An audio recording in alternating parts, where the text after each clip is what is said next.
Salut les sportifs, salut les sportives, heureux de vous retrouver pour une nouvelle émission bien transpirante comme on les aime. Le nouveau Moselle Sport est arrivé, place tout de suite au sommaire. Pour commencer aujourd'hui, on va passer bien évidemment par un retour que vous attendiez, c'est le récap sport. Ensuite, nous passerons avec Sarrebourg Moselle Sud handball sur un passage un petit peu difficile, mais les joueurs s'accrochent encore et toujours. Ensuite, ce sera TFOC avec un portrait de Mariam Sidibé et notamment la magnifique seconde place qui est accrochée pour le moment par le club. Et nous terminerons ce focus avec notre invité du jour, Romain Pitou, l'entraîneur de l'équipe. Pour le moment, on va commencer par le récap sport. Il vous attend, il est tout chaud et c'est parti. Le retour du Moselle Sport, on adore. Vous l'avez suivi en direct sur Moselle TV, évidemment. Sarrebourg Moselle Sud handball n'a pas réussi à trouver la solution à l'équation de Saran et s'est incliné 26-30. Une déception qu'il faudra vite effacer pour ne pas stagner à la 8e place du classement. Allez mes petits renards, vous pouvez le faire. Handball toujours, un de nos chouchous a annoncé son départ de l'Hexagone. Vincent Gérard, le gardien de Saint-Raphaël, va rejoindre le club le plus titré d'Allemagne, le THW Kiel. Bonne route Vincent, tu vas nous manquer, on aurait préféré que tu restes, mais bon, c'est le sport. En parlant de route, quand on parle de qui va le plus vite, la réponse est souvent Jan Schreb. Aligné sur les 10 km de la Saint-Nicolas avec l'ambition de frapper un grand coup, il n'est passé qu'à quelques secondes de battre son record personnel. Seul devant, il réalise un joli chrono de 28 minutes et 28 secondes. Chapeau Yann, on aime ça! C'est une année 2022 bien remplie que vient de boucler Jeanne Leher. La triathlète participait au World Triathlon Championship Finals à Abu Dhabi. Elle s'est classée 46e en 2 heures 3 minutes et 37 secondes. Le rendez-vous est pris en 2023 pour la voir représenter à nouveau la Moselle sur les tracés du monde entier. Les joueuses du FC Metz pourraient se faire rebaptiser les Lionnes. Mais tu sais, les Lionnes, on adore cette chanson. Elles ont bénéficié samedi de la visite de Yannick Noah, alors qu'elles remportaient avec brio leur match face à Orléans. 4-0, emballé c'est pesé, et pieds nus c'est toujours mieux. Au classement de D2F, les joueuses de Jessica Silva accèdent au sommet en profitant de la défaite de Lens. Ça fait du bien! Il ne fallait pas être cardiaque pour suivre le match du TFOC face à Marc-en-Barœul. Vainqueurs des 2 premiers sets, les coéquipières de Mariam Sidibé ont bien failli se faire renverser avant d'aller chercher, au bout du suspense, une victoire au tie-break. Ne me faites plus ça les filles, je veux pas décéder en tribune moi. Au classement, ça porte tout de même ses fruits puisque les Tervillo-Florangeoises sont actuellement à la 2e place de Liga F, derrière les Neptunes de Nantes. Voilà, bon allez, c'est tout pour moi, je vais me prendre un petit café, je me prépare pour la semaine prochaine, il y aura encore une fois beaucoup de choses à dire. Salut les sportifs! Alors vous l'avez vu, il s'est passé de belles choses en Moselle sur tous les terrains ce week-end et ce n'est pas forcément une surprise, vous en avez l'habitude. Et je vais sans plus attendre vous présenter mon acolyte du jour, l'indéboulonnable Arnaud Desmerlet. Comment est-ce que ça va Arnaud? Très bien mon Mathieu, la forme. Alors Arnaud, ces derniers temps, on te voit beaucoup du côté de Sarrebourg. Est-ce qu'il y a un microclimat de bien-être qui s'est installé là-bas? Est-ce qu'il faut qu'on y envoie tout le monde? Comment ça se fait? Alors, il y a 2 très belles villes en Moselle. Il y a Sarrebourg et Terville. Ce sont les 2 plus belles villes de Moselle actuellement. En tout cas, ils ont la particularité, toutes les 2, d'abriter un club qui n'a pas forcément de gros moyens, mais qui réalise des prouesses. Alors effectivement, ce week-end, tu avais une bonne raison d'être à Sarrebourg puisque tu tenais le micro des commentaires du match face à Saran. Tout ne s'est pas exactement passé comme prévu. On va en reparler tout de suite. C'est notre première partie. Le focus est sur Sarrebourg.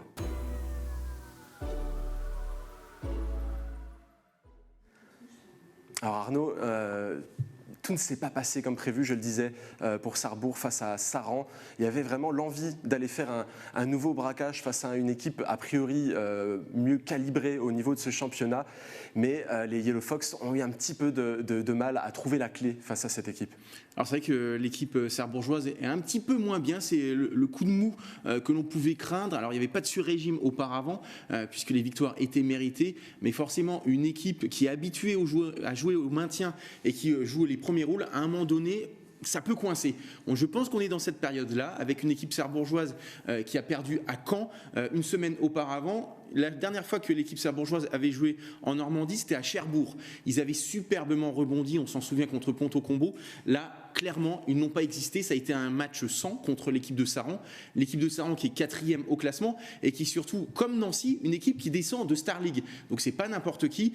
Et puis c'est vraiment tactiquement que l'équipe sarrebourgeoise a pêché, puisque c'est vrai que l'équipe n'a jamais réussi à résoudre l'équation finalement insoluble de jouer défensivement en infériorité numérique, puisque l'entraîneur de Saran a toujours joué avec un joueur supplémentaire en sortant son gardien, et ça a parfaitement été un coup tactique magnifique. Parce qu'au final, 26-30, il n'y a pas d'infamie dans cette défaite, mais c'est vraiment cet aspect tactique qui a tout changé. Qu'est-ce qu'aurait pu faire Sarrebourg finalement pour un peu inverser la tendance? Parce qu'on voit qu'ils ont essayé beaucoup de choses pendant ce match, mais que ça n'a vraiment pas réussi à faire la différence. Alors je trouve que le score ne reflète pas forcément l'écart sur ce match, parce que clairement Saran était au-dessus. Comme je vous disais, c'était un non-match de l'équipe sarrebourgeoise. Je pense que sur ce match... Je pense que c'était impossible pour Sarrebourg de s'imposer. C'est un petit peu dommage. C'est un petit peu, on va en reparler peut-être, comme le TFOC face à Chamalières.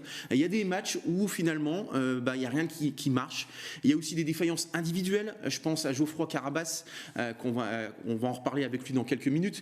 Mais Geoffroy Carabas, il n'a pas marqué un seul but, alors que c'est quand même un joueur phare de l'équipe sarrebourgeoise. Il y a d'autres joueurs qui ont été à la peine. Je pense à Louis Despréaux, l'arrière droit, qui d'habitude dynamite les défenses adverses. Là, il a marqué que quelques buts, mais c'est vrai que cette équipe sarrebourgeoise, du début à la fin, elle a été méconnaissable.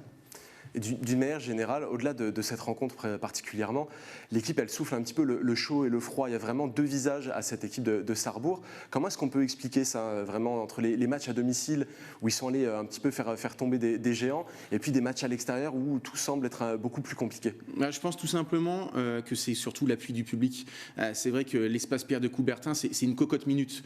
Quand le public s'enflamme, pareil, c'est un petit peu comme pour le public de Terville-Florange. C'est un petit peu la même chose. Quand le public vraiment joue son rôle de soutien, il se passe quelque chose. L'équipe se transcende et parvient peut-être à se sublimer lors des matchs. Je pense vraiment à ce match lors du derby contre Nancy. Cette équipe sarrebourgeoise, elle était en difficulté et le public à un moment donné est venu en aide à cette équipe. Et il y a des joueurs qui ont été en feu. Je pense tout simplement à l'Italien Marco Mangone sur ce match. Donc je pense que vraiment le public joue un rôle extrêmement important, surtout pour des équipes qui n'ont pas forcément des moyens extensibles, qui n'ont pas forcément de stars. La star, c'est le collectif. Ces équipes-là, elles ont besoin d'avoir vraiment un public qui joue son rôle. Alors tu l'as teasé un petit peu il y a quelques secondes, tu as rencontré Geoffroy Carabas pour un entretien. C'est un joueur solide de cette équipe, il est prêt à prendre des coups pour aider le collectif. C'est vraiment un joueur important quelque part cette saison. Alors c'est un super joueur. Un super mec.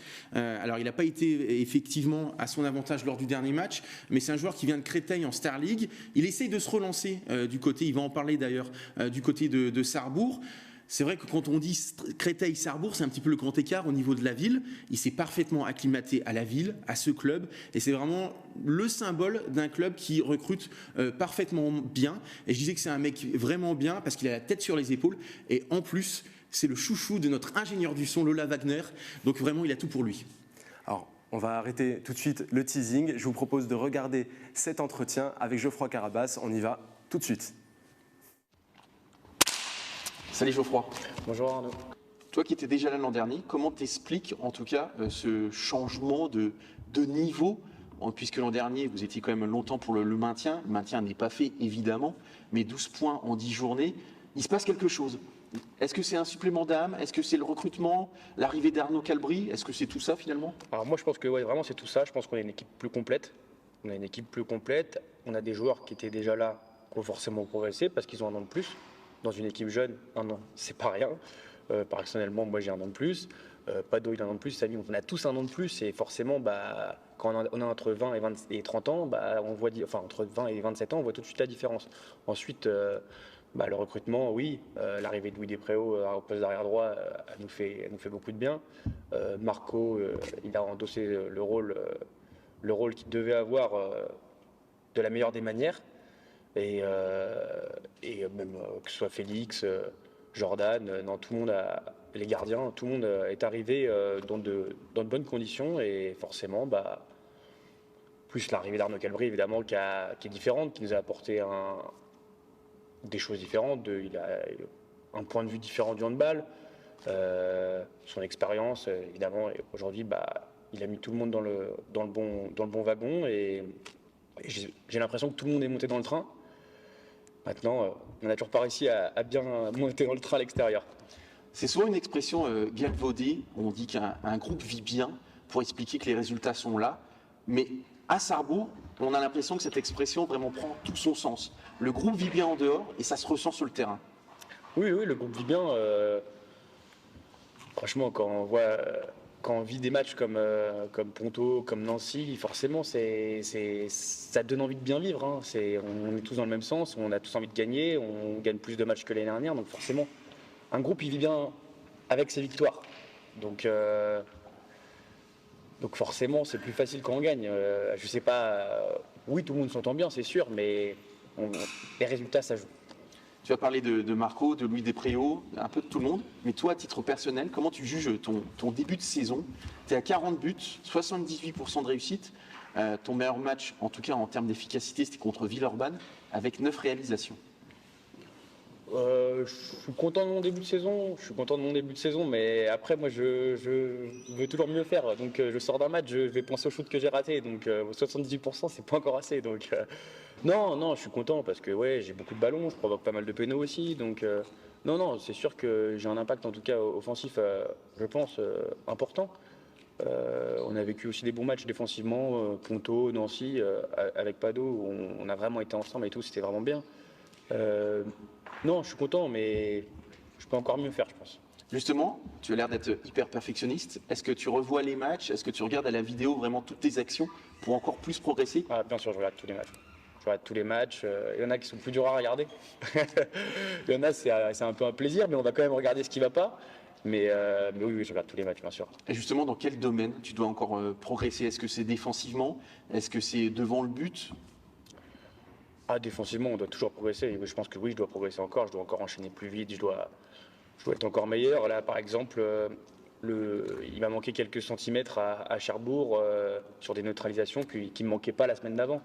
Et ces centimètres, ils font la différence. C'est qu'on va arrêter l'action et la balle, elle va s'arrêter.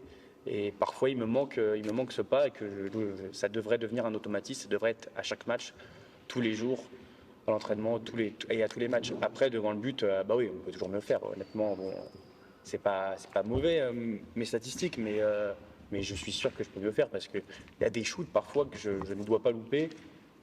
Parfois, par exemple, je sens qu'il y a faute et je ne mets pas l'ingrédient pour marquer. Et ça, il faut vraiment que je sois encore plus un tueur. L'an dernier, on avait tous salué le binôme Aurélien Padelus-Asbjørn Madsen. Aujourd'hui, les deux tours jumelles de Sarrebourg, c'est toi avec Pado, comme tu l'appelles. Et on sent, comme tu dis, qu'il y a une vraie alchimie entre vous deux. On pourrait presque dire que vous vous trouvez les yeux fermés, même si forcément en défense, c'est pas le cas. Mais il se passe quelque chose. Déjà, on avait déjà bien commencé à défendre ensemble l'année dernière, parce que Asbjørn s'était blessé au mois de février. Donc, on s'était retrouvés à défendre tous les deux ensemble pendant 3-4 mois. Et Padolus, c'est un super défenseur, donc c'est beaucoup plus facile de défendre à côté de lui. Et donc forcément, il arrive à s'adapter à moi et maintenant je sais comment il défend.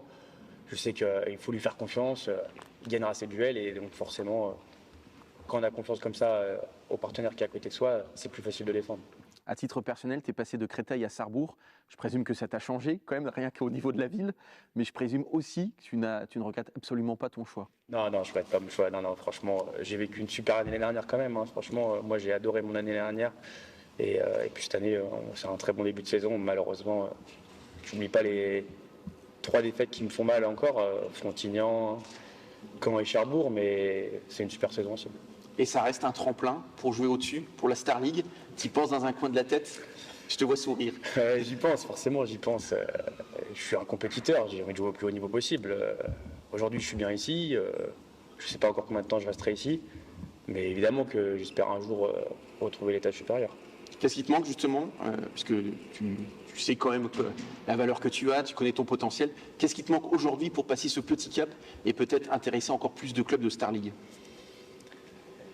Je pense il faut répéter les performances, il faut encore plus de régularité et il faut que, disons, mes meilleurs matchs, il faut qu'ils soient constants, qu'ils soient là chaque semaine et évoluer évidemment en défense.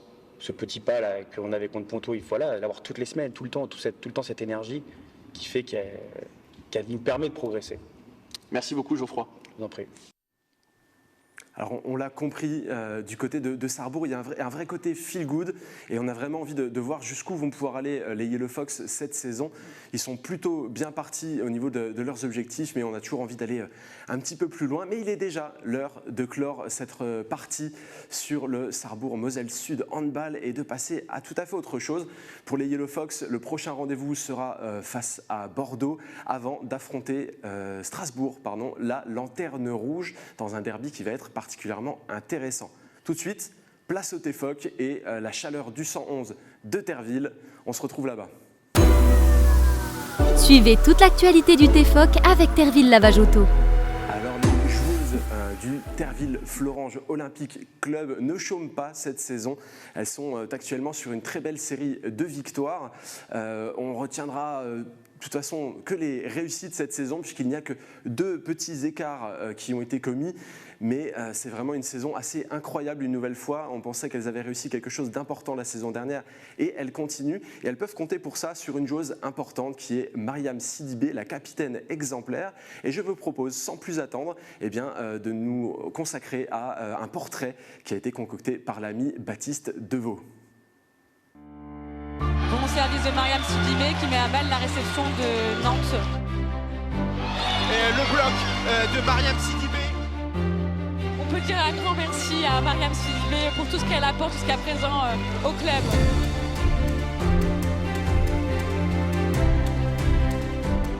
Une patronne charismatique, respectée, à 29 ans, Mariam Sidibé est la figure incontournable du TFOC, celle qui rassure, guide et couvre les nouvelles recrues, une centrale réservée mais qui sait se faire entendre.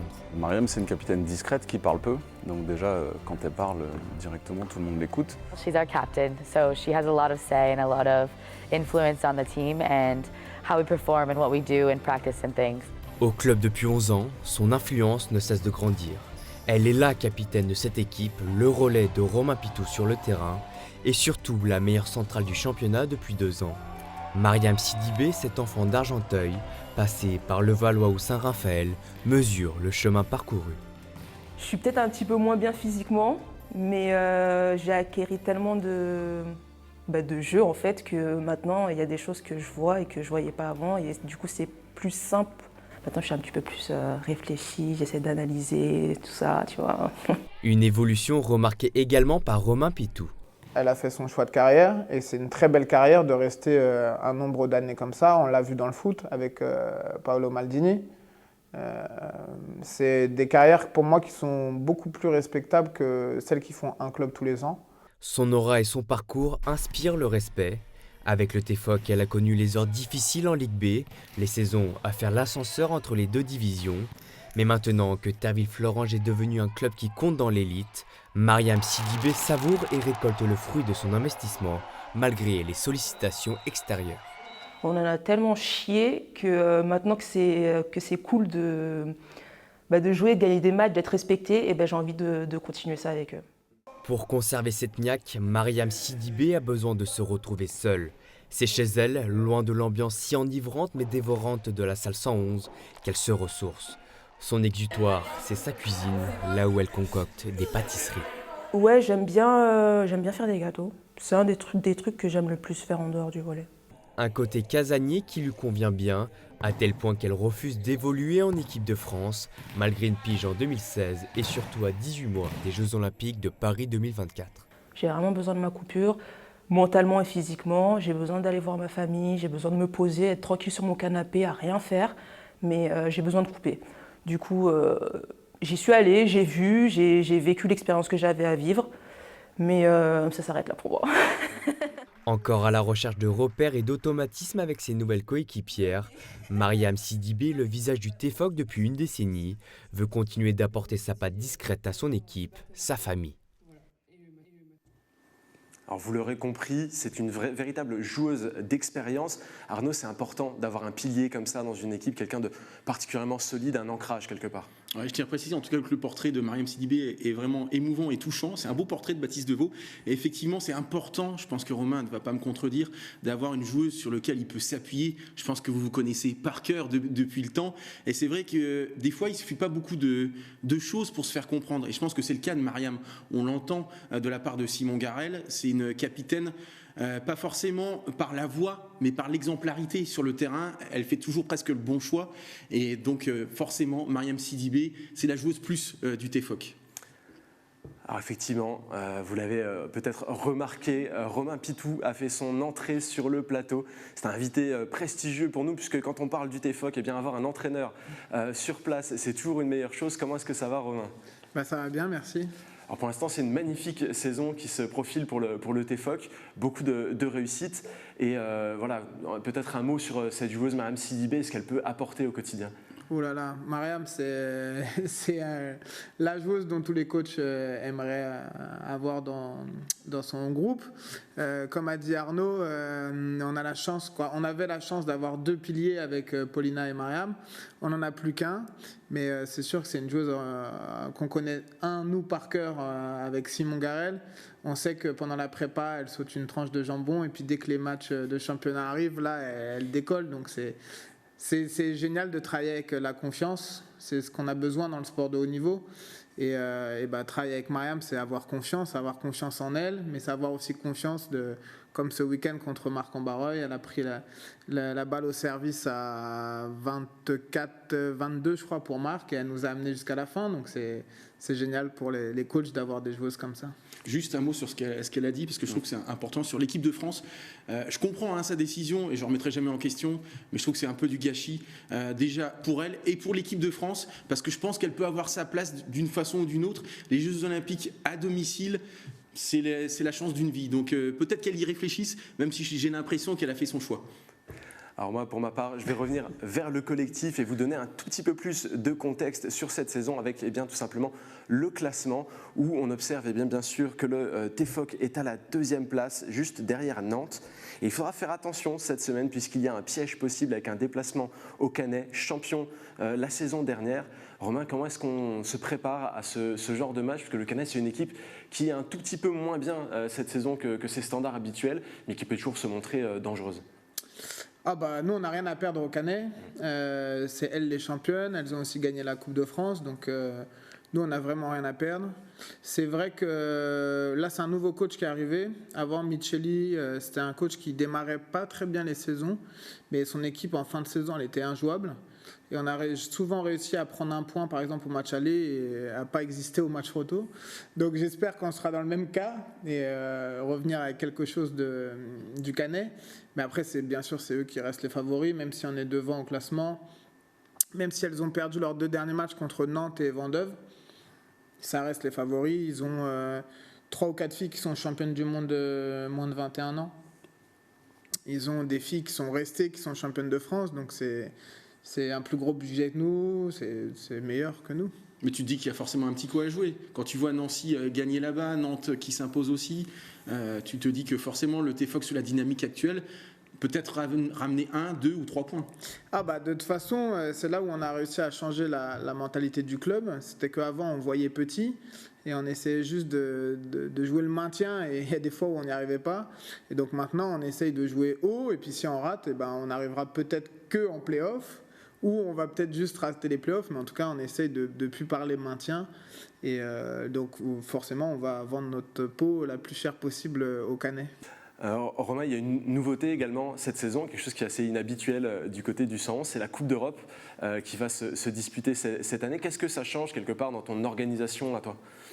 Là, c'est une découverte. Donc, pour l'instant, ça change beaucoup parce qu'il y a des réunions avant pour être aux normes de la Coupe d'Europe. En plus, c'est pas la plus petite, c'est la 2e. Donc, il y a quand même beaucoup plus d'obligations.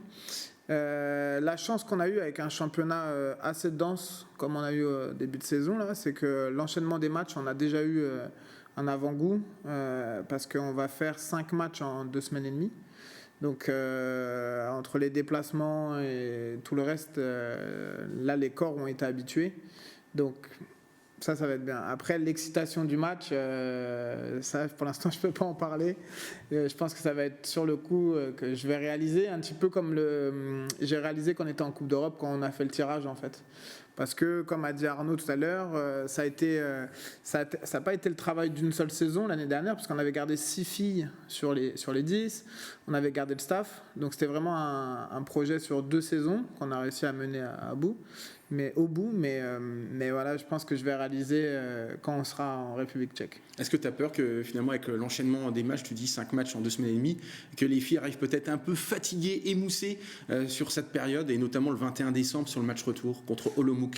Alors ce qui me fait peur, c'est plus le match aller, parce que je pense qu'il faut qu'on réussisse très bien le match là-bas, et que le match retour, on aura quand même un réel avantage avec le public qu'on a. Et puis là, la salle avec 1000 places, ça va être, j'espère, le feu.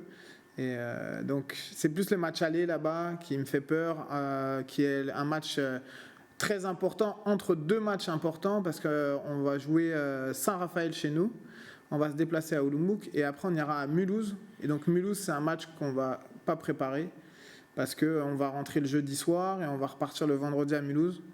Donc voilà, ça va être compliqué, mais je pense qu'on a le groupe là, très studieux, pour essayer de compenser un petit peu le manque de préparation par le sérieux. Tu as supervisé déjà Olomouc, à quoi on peut s'attendre par rapport à cette équipe? Est-ce que c'est jouable? Parce que c'est un match aller-retour pour ceux qui ne le savent pas. Alors je pense que c'est jouable, parce que le championnat de France c'est un petit peu mieux que le championnat tchèque.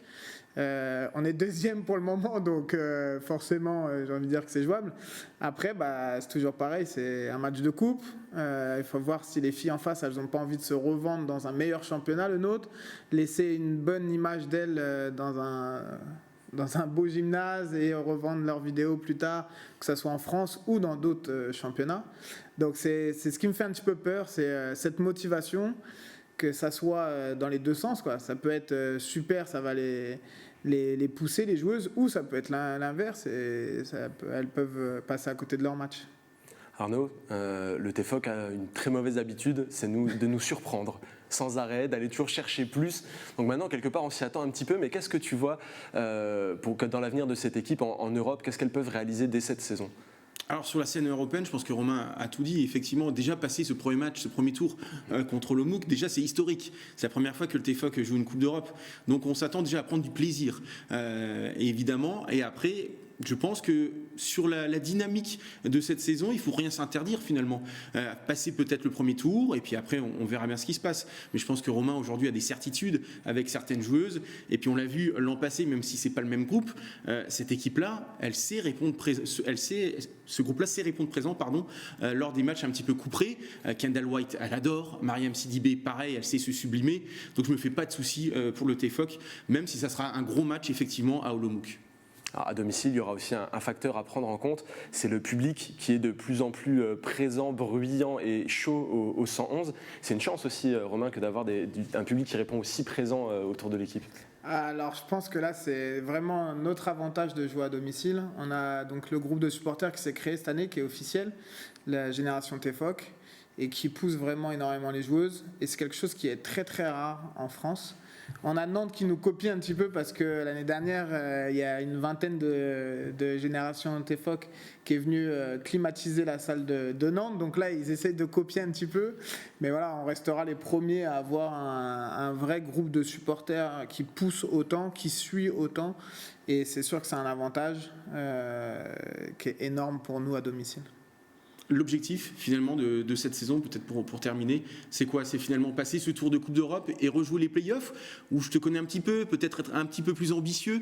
Est-ce que tu rêves de nouveau du top 4 en fin de saison régulière? Alors pour être franc, moi déjà je voulais confirmer les 2 dernières saisons. Donc mon souhait c'était les playoffs et passer le premier tour de Coupe d'Europe, sachant que le 2e tour il a déjà été tiré, et que normalement ça devrait être Istanbul, parce qu'il joue contre Neuchâtel.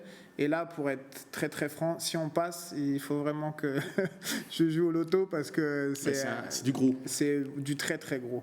Donc voilà, sur la Coupe d'Europe, 2 tours. Sur le championnat, maintenant qu'on a joué une fois les playoffs, on sait un petit peu mieux comment ça se passe et on sait que tout est possible en play-off. Donc ça sera vraiment dépendant de la dynamique de fin de saison. Mais c'est sûr que j'aimerais rejouer une Coupe d'Europe avant 30 ans, parce que cette année, on va fêter les 30 ans du club, donc j'aimerais qu'on refasse une Coupe d'Europe avant les 60 ans du club. Donc si on peut le refaire l'année prochaine, moi, ça me va. Mais voilà, on est en tout cas, toutes les joueuses et tout le staff, on est dans cette optique-là, de continuer de confirmer le travail, de développer le club, et après, on ne s'interdit rien. Arnaud, je me tourne vers toi. Moi, ce qui me bluffe cette saison, c'est l'intégration des nouvelles joueuses. On a vraiment l'impression, pour certaines d'entre elles, qu'elles sont là depuis bien plus longtemps que ça. Elles s'adaptent vraiment bien aux changements de schéma tactique, aux difficultés rencontrées à chaque match. C'est assez bluffant ce qui peut se passer dans cette équipe, finalement. Oui, c'est bluffant parce que finalement, réussir une saison exceptionnelle, je ne dis pas que tout le monde peut y arriver, mais c'est simple. Mais confirmer, c'est plus dur dans le sport de haut niveau. Et c'est ce qu'est en train de réaliser le TFOC. Puisque là, on ne parle pas après 2 ou 3 journées, on parle après 9 journées, c'est-à-dire quasiment un tiers du championnat. Donc c'est significatif. Et effectivement, au niveau du recrutement, encore une fois, le TFOC a fait fort. Parce que le TFOC, je le répète depuis tout à l'heure, n'a pas forcément des moyens. Il faut avoir de l'imagination, avoir un réseau, trouver les bonnes filles pas forcément trop chères. Et il y a des coûts. Barbara Kosekova, c'est quand même la capitaine de la Slovaquie, je crois, au niveau de la passeuse. Il y a Taylor Fricano. Alors une Taylor peut en cacher une autre. Il faut surtout pas les comparer, mais c'est un très joli coup. Il y a la Canadienne Ogoms qu'on avait vu au tournoi international qui s'est déroulé à Metz. Tout ça, ce sont des très bonnes pioches d'entrée. Et on peut féliciter, pas lui caresser dans le sens du poil, mais l'intégration, c'est aussi grâce à Romain. Parce qu'effectivement, il arrive à tirer, j'aime beaucoup cette expression, tirer rapidement la quintessence de son groupe. Alors, Romain, il y a aussi des joueuses qui sont là depuis un tout petit peu plus longtemps et qui continuent de se développer au TFOC. Il y en a une qui est derrière moi, qui est derrière nous, c'est Kendall White. Elle est là maintenant depuis un petit peu de temps. Et puis, elle continue à développer son jeu, son importance, parce qu'elle est vraiment au centre du jeu du TFOC, elle aussi, et puis aussi dans le centre de la relation avec l'entraîneur. Ouais, grâce à un changement de règle cette année, on peut la mettre capitaine. Donc, quand Mariam Sidibé, elle sort... comme elle est centrale, elle sort la moitié du set en gros. Et c'est Kendall maintenant la capitaine.